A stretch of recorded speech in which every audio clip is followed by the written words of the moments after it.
जब तक exam clear न हो जी जान लगा दो मेरे दोस्त, क्योंकि दुनिया रिजल्ट देखते हैं ना कि मेहनत। हेलो दोस्तों, welcome to my back channel. देखिए आज एक वीडियो में क्लास 10th जो मैथ का विषय है, क्लास 10th में जो मैथ का विषय है और उसमें जो चैप्टर 5 है, चैप्टर 5 में जितने भी मोस्ट इम्पोर्टेंट क्वेश्चन है जो यूपी बोर्ड एग्जाम से रिलेटेड हैं, वो सभी क्वेश्चन को हम स्टेप बाय स्टेप इस वीडियो में कराएंगे। लेकिन इस वीडियो को शुरू करने से पहले मैं आपको कुछ फार्मूला बता देता हूं जो बोर्ड एग्जाम के लिए बहुत ही ट्रिक के माध्यम से आप उस फार्मूला का यूज करके बहुत आसान बना सकते हैं आप सवाल को। अब समझिए, जैसे मान लीजिए क्लास 10th मैथ चैप्टर 5, इसमें जो पहला चीज है समझने वाला है, वो सबसे पहला चीज है ये है कि ए वन है, फिर A2, फिर A3, ऐसे ही कहाँ तक एनवा पद तक, एनवा पद तक। इसमें समझने वाली बात ये है कि ये प्रथम पद है, ये द्वितीय पद है, ये तृतीय पद है, फिर चतुर्थी पद, ऐसे ही जहां तक मतलब नौ पद तक गया है वहां तक। अब समझिए, इसमें मैं ये तो जान गए कि द्वितीय पद कौन सा है तो ये है, तृतीय पद कौन सा है तो ये है। अब इसमें समझने वाली बात ये है कि ये A1 जो है, A1 किससे मिलके बना है तो A प्लस डी, और A2 A प्लस, देखो इसमें समझने वाली बात यही है कि A1 किससे मिलके बना है तो ये A से बना है, फिर A2 A प्लस डी से बना है, फिर A3 A प्लस 2D से बना है, फिर ऐसे ही करत करत करत करत नवा पद तक गया है। अब इसमें समझने वाली बात यह है कि A3, यदि यहीं पे मान लीजिए आपको निकालना हो कि A20 निकालिए, तो देखिए A20 निकालने के लिए जैसे मान लीजिए A2 में A प्लस डी लिखे हैं, A3 में A प्लस 2D, यानी यहाँ पे एक कम लिखे हैं, यहाँ पे एक कम लिखे हैं, तो ऐसे ही यहाँ पे A प्लस यहाँ पे कितना होगा 20 से एक कम होगा। इसका मतलब ये है कि 19D, A प्लस 19D, यानी यदि मान लीजिए यहीं पे आपको निकालना हो कि A25वां पद, A25 इज इक्वल टू, तो A25 पद निकालने के लिए क्या चाहिए, A चाहिए प्लस 24D चाहिए, क्योंकि एक कम हमको लेना है। जितना पद निकालना है आपको उससे एक कम आपको इस फार्मूला में लेना है। तो यही प्रकार का फार्मूला ही है, इसको ध्यान से बस समझने वाली बात है। अब इसमें हम बात करेंगे फार्मूला बाजी। सबसे पहले समझ लीजिए कि E इज इक्वल टू क्या होता है तो E इज इक्वल टू होता है प्रथम पद, प्रथम पद, A इज इक्वल टू प्रथम पद, यहीं पे D इज इक्वल टू होता है सर्वांतर, और AN इज इक्वल टू होता है एनवा पद, एनवा पद। और इसी में समझने वाली बात ये भी है कि L इज इक्वल टू होता है अंतिम पद, अंतिम पद। बस, और एक और बात कि एनवा पद निकालने का भी फार्मूला अलग होता है और L इज इक्वल टू यानी अंतिम पद निकालने का भी फार्मूला अलग होता है। लेकिन एक और होता है कि अब इस पे हम फार्मूला समझ लेते हैं। इसी फार्मूला में बहुत मोस्ट इम्पोर्टेंट फार्मूला है कि जो एनवा पद का फार्मूला होता है, यानी AN इज इक्वल टू, पहले समझिए। सबसे पहले ए तो मान लीजिए कि A इज इक्वल टू प्रथम पद, D इज इक्वल टू सर्वांतर, AN इज इक्वल टू एनवा पद और L इज इक्वल टू अंतिम पद। अब समझिए D का मान कैसे निकलेगा तो D निकालने के लिए सबसे पहले हम D निकालेंगे, तो D निकालने के लिए दूसरे पद में से पहला पद घटा देंगे, यानी A2 माइनस A1, या फिर तीसरे पद में से दूसरा पद घटा सकते हैं, या A3 माइनस A2, मतलब D केवल सर्वांतर निकालने के लिए इस पद वाले में से इसके पहले वाले पद को घटाना है बस, यानी किसी भी पद में से पहले वाले पद को घटाएंगे तो सर्वांतर इसका निकल जाएगा, यानी इसका फार्मूला यही होता है। यदि इसमें ये भी हो जाएगा इसी का फार्मूला, जैसे आप लिखना चाहते हैं वैसे। इसमें मान लीजिए कि एनवा पद का फार्मूला क्या होता है तो एनवा पद का यही होता है कि A plus N minus 1 into D. ये जो होता है ये इनवा पद का फार्मूला होता है, जो बहुत ही इस फार्मूला का उपयोग बहुविकल्पी में भी होता है। और इसी में एक और होता है कि L is equal to A plus N minus one into D. ये एल मतलब अंतिम पद, यानी इस फार्मूला का भी उपयोग बहुविकल्पी में अधिकतर होता है। अब हम समझते हैं सबसे मोस्ट इम्पोर्टेंट क्वेश्चन के बारे में। लेकिन क्वेश्चन से पहले एक और फार्मूला होता है, वो ये होता है कि एस इज इक्वल टू वो ये होता है कि N by two S N होता है। S N is equal to N by two अकोष्ट में two A plus N minus one into D. ये भी बहुत मोस्ट होता है, ये फार्मूला बहुत मोस्ट होता है और इसमें उपयोग होगा। और फिर इसी में एक और फार्मूला होता है कि S N is equal to N by two अकोष्ट में ए प्लस ए एन, या हम इसको लिख सकते हैं, या एक और होता है ये लिख सकते हैं, या S is equal to S N is equal to N by two अकोष्ट में ए प्लस एल, ये भी लिख सकते हैं। लेकिन इस फार्मूला का उपयोग कहाँ होगा, तो ये समझते हैं जिस क्वेश्चन में अंतिम पद दिया हो, इन का मान दिया हो और ए का मान दिया हो, तो उसमें ये फार्मूला उपयोग होगा। लेकिन जिस क्वेश्चन में इनव पद दिया हो और इन का मान दिया हो और ए का मान दिया हो, तो उसमें इस फार्मूला का उपयोग होगा। यानी कहने का मतलब ये है कि जैसे जैसे मान देगा वैसे ही हम इस फार्मूला का उपयोग करेंगे, जैसे जैसे मान देगा वैसे वैसे हम इस फार्मूला का उपयोग करेंगे। ये नहीं कि किसी भी सवाल में कोई भी फार्मूला ऐड कर देंगे, नहीं, ऐसा नहीं है। अब समझते हैं हम सवाल को, क्वेश्चन को स्टेप बाय स्टेप। देखिए क्वेश्चन नंबर फर्स्ट पे हम आ गए हैं। अब देखते हैं कि क्वेश्चन नंबर फर्स्ट क्या है। देखिए क्वेश्चन नंबर फर्स्ट ये है कि एपी मतलब क्या होता है, समांतर श्रेणी। अब समझिए एपी 2, 7, 12 का 10वां पद ज्ञात कीजिए। अब इसी में समझने वाली बात है। अब सुनिए इसको हल कैसे करेंगे। जैसे मान लीजिए सबसे पहले जो दिया है उसको लिख लेंगे, तो हम लिखेंगे कि दिया है। अब क्या क्या दिया है, तो सबसे पहले प्रथम पद दिया है, क्या प्रथम पद ए का मान कितना दिया है, 2 दिया है। फिर लिखेंगे सर्वांतर यानी डी का मान कितना दिया है, तो यहाँ पे 7 माइनस, यानी क्या डी का फॉर्मूला क्या होता है, A2 माइनस A1, यही होता है। ये A1 है, ये A2 है, तो A2 माइनस A1 करेंगे तो 7 माइनस 2 करेंगे, यानी डी इज इक्वल टू कितना आएगा, तो वो आएगा 5। D is equal to 5, A is equal to 2। इतना समझने वाली बात है। अब समझिए इतना का 10वां पद ज्ञात कीजिए। 10वां पद यानी एनवा पद, यानी एन का जो मान दिया गया है वो 10 दिया गया है। हमको निकालना है एनवा पद निकालना है। तो एनवा पद का फॉर्मूला क्या होता है, तो एनवा पद का फॉर्मूला होता है कि A N is equal to A plus N minus 1 into D. यही एनवा पद का फार्मूला होता है।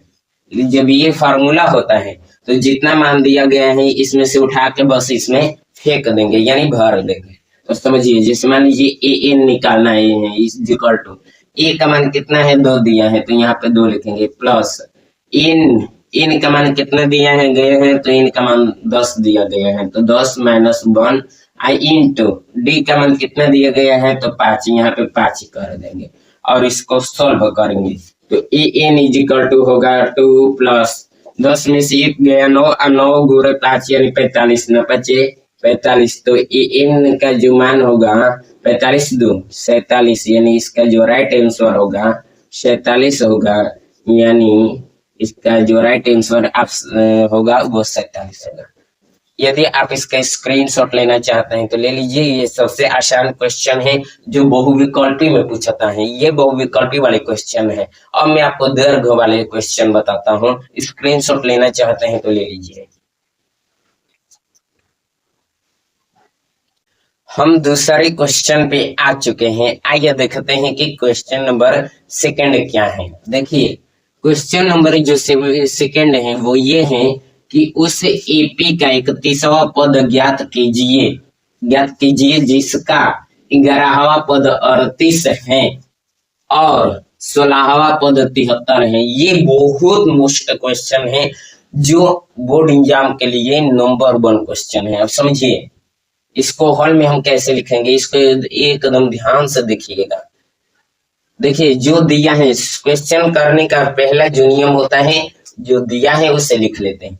लिखेंगे दिया है, दिया है क्या क्या दिया है, तो हम जानते हैं कि दिया है क्या क्या, 11वां पद 38 है, यानी A11 इजिकल टू 38।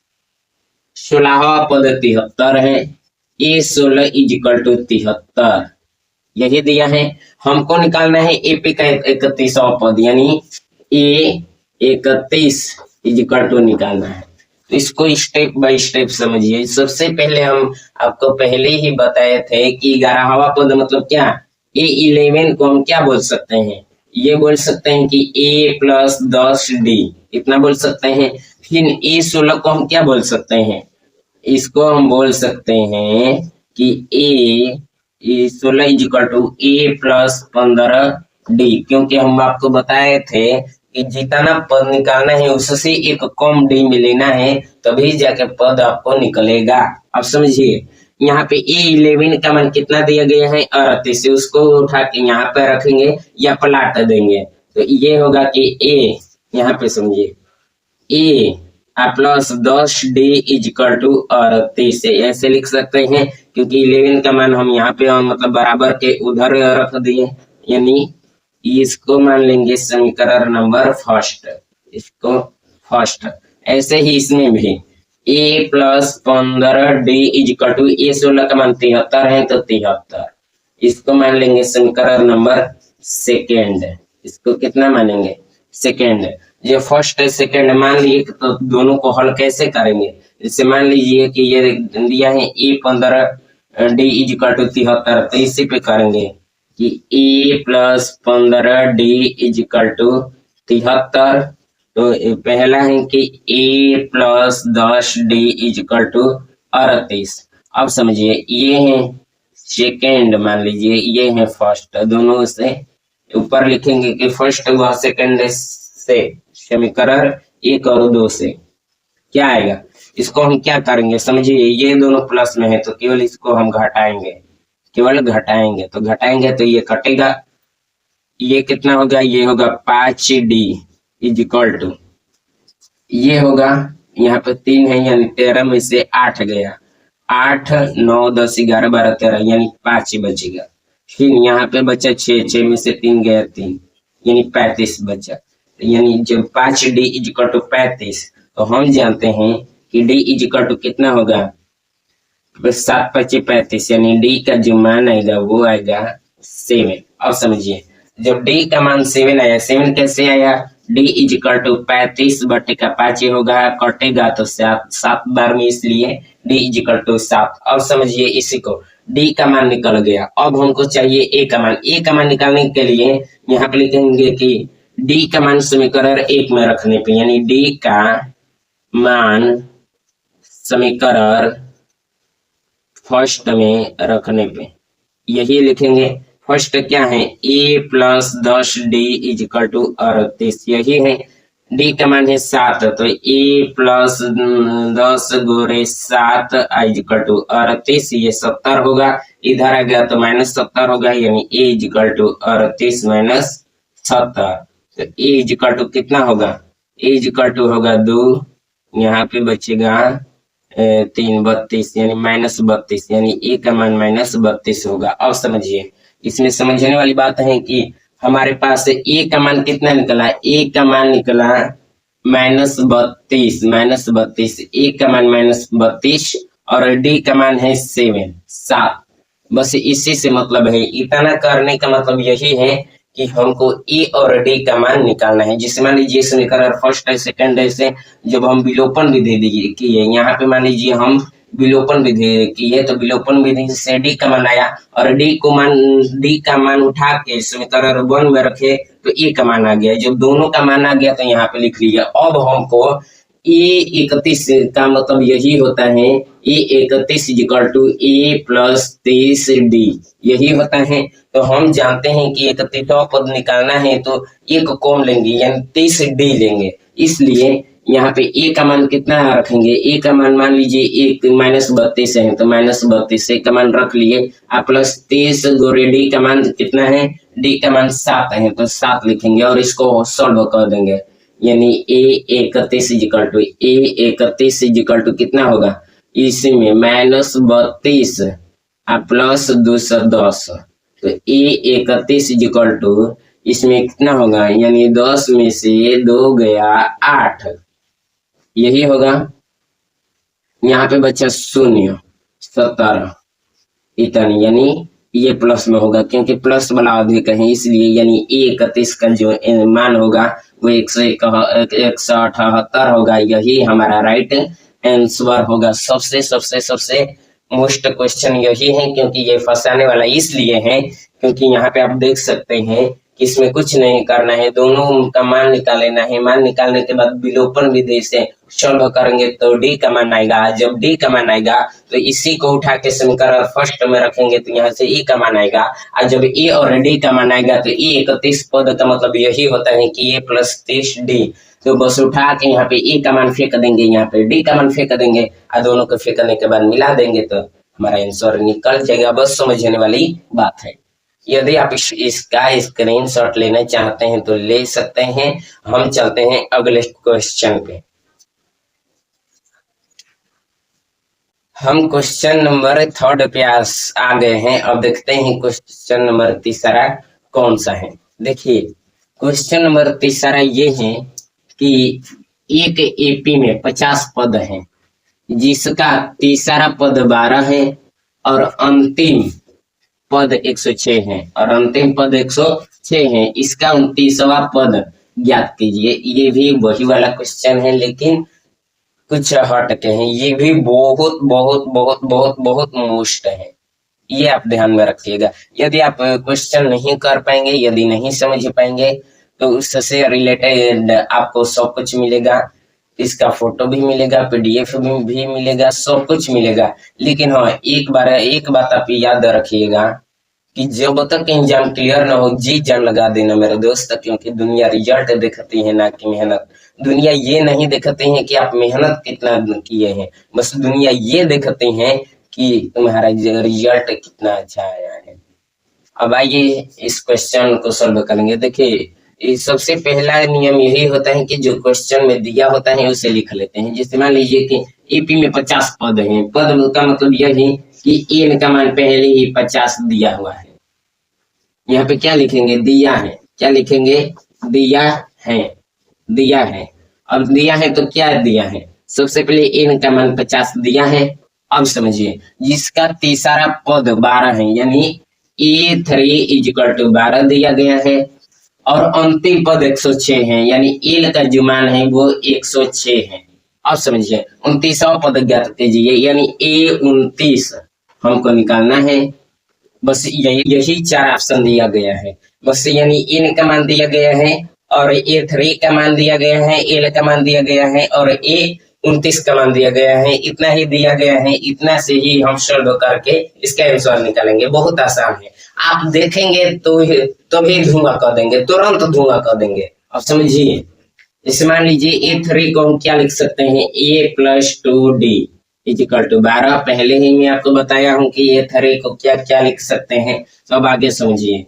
तो यहाँ से हम A का मान निकाल सकते हैं कि 12 - 2D इतना A का मान निकलेगा। क्यों इतना निकलेगा, तो समझिए यहाँ पे +2D है, इधर फेंकेंगे तो -2D होगा, इसलिए 12 - 2D यानी A का मान इतना निकल गया। अब हम जानते हैं कि एल का फार्मूला क्या होता है। तो समझिए सवाल करने का नियम यही होता है कि जो दिया होता है उसी का फार्मूला लगाते हैं। यानी ये दिया है तो एल = होता है कि A + n - 1 × D। इसका मेन फार्मूला यही होता है। जब ये होता है तो समझिए एल का मान 106 दिया है = A का मान 12 - 2D दिया है, प्लस n का मान 50 दिया है, यहाँ पे देखिए -1 दिया है, 1 इंटू डी का मान कितना, डी का मान कुछ नहीं, डी रहने देते हैं। अब समझिए, इसमें अब समझने वाली बात यह है कि ये प्लस में है, इधर आएगा तो माइनस में, माइनस होगा तो 94 होगा, यानी 106 माइनस 12 करेंगे तो यहाँ पे 94 होगा, इसलिए -2D बच गया यहाँ पे। अब प्लस 49D होगा, 50 में से 1 गया 49 और D यहाँ पे चला गया। अब समझिए, यहाँ पे ये होगा कि 49 में से, यहाँ पे माइनस में है तो 49D -2D होगा, तो कितना आएगा, इसको हम लिख सकते हैं कि 94 इजिकल टू -47D। माइनस नहीं होगा, क्यों, क्योंकि माइनस इसलिए नहीं होगा क्योंकि 49 जो है प्लस में है और प्लस वाला अधिक होता है, यानी जो अधिक है उसी का चिन्ह लेंगे, यानी 47D इजिकल टू इतना, इसको हम प्लाट के लिख सकते हैं कि 47D इजिकल टू 94, तो D इजिकल टू 94 बटे का 47 कटेगा 2 बार में, यानी जो D का मान आया वो आया 2। D का मान कितना आया 2, तो हम इसको यहाँ पे ना लिखे, यहाँ पे लिख देते हैं कि D is equal to 2, D is equal to 2। अब समझिए, इसमें हम D का मान रखेंगे तो A का मान अपने आप निकल जाएगा, तो A इजिकल टू 12 माइनस 2 गुरे 2 लिख सकते हैं, तो A इजिकल टू 12 माइनस 4 लिख सकते हैं, तो A इजिकल टू 12 में से 4 गया 8, यानी A का मान जो आया वो 8 आया। और क्वेश्चन में पूछा क्या है, ये पूछा है कि A 29 का मान निकालिए, तो हम जानते हैं कि A प्लस 28D होता है इजिकल टू, यही निकालना है। A 29 का मतलब क्या होता है, हम इसको लिख सकते हैं कि A 29 is equal to A plus 28D। तो A का मान कितना दिया गया है, तो A का मान 8 दिया गया है, तो 8 प्लस 28 गोरे D का मान कितना है, 2 है, तो यहाँ पे 2 लिख देंगे। यहाँ पे हम करेंगे कि 8 प्लस 28 गुना का 56 होता है, चलिए 56 ही ले लेते हैं, 2 2 4 है, सही है। अब समझिए 56 8 64 होता है, यानी A 29 का जो मान होगा वो होगा 64, हमारा जो राइट आंसर होगा वो होगा 64। ये जो क्वेश्चन है देखने में बहुत बहुत बहुत हार्ड है, लेकिन आप यदि ये देख लिए ना तो आप धुआं पेपर में कर देंगे, पेपर लेते ही आप धुआं कर देंगे वहां पे। आप समझिए, आज के वीडियो में हम इतना ही क्वेश्चन करा पाएंगे, क्योंकि यदि और क्वेश्चन कराएंगे तो ये वीडियो ज्यादा लंबा हो जाएगा, इसलिए मैं आपको कुछ मोस्ट इम्पोर्टेंट क्वेश्चन बता देता हूँ, आप उसे टिक लगा सकते हैं। जैसे मान लीजिए कि सबसे पहले चैप्टर 5 में एग्जाम्पल नंबर 4 है, एग्जाम्पल नंबर 4 ये है कि AP 21 18 15 का कौन सा पद -81 है, साथ ही क्या इस AP का कोई पद शून्य है, उत्तर दीजिए। बस क्वेश्चन यही है, ये एग्जाम्पल है, तो एग्जाम्पल देखते ही आप धुआं कर देंगे, तो इसलिए एग्जाम्पल को अच्छे तरीके से कीजिएगा। इसी में एक क्वेश्चन और है, ये लास्ट क्वेश्चन है जो बहुत बहुत मोस्ट है, ये है प्रश्नावली 5.2 का क्वेश्चन नंबर 2, जो बहुविकल्पी है, बहुविकल्पी 1 2 दिया गया है, ये दोनों मोस्ट है। जैसे मान लीजिए दिया है कि AP 10 7 4 का 30वां पद है, और ऑप्शन 4 दिया गया है, इसी में टिक लगाना है, तो इसको भी आप देख लीजिएगा। और इसी में सेकंड नंबर क्वेश्चन ये है कि AP -3 -1/2 और 2 का 11वां पद है, ये भी बहुविकल्पी क्वेश्चन है और बहुत ही मुश्त है। चैप्टर 5 में केवल इतना ही मुश्त क्वेश्चन है, इससे अलावा 1 2 और फंसेगा तो वो हम सॉल्व में कवर कर लेंगे आप। अब समझिए, इस वीडियो के अंत में मैं यही कहूंगा कि यदि तुम भी मिशन कंप्लीट स्टडी पे हो तो इस चैनल को सब्सक्राइब कर लो, क्योंकि हम हारने वालों में से नहीं है। Thank you so much.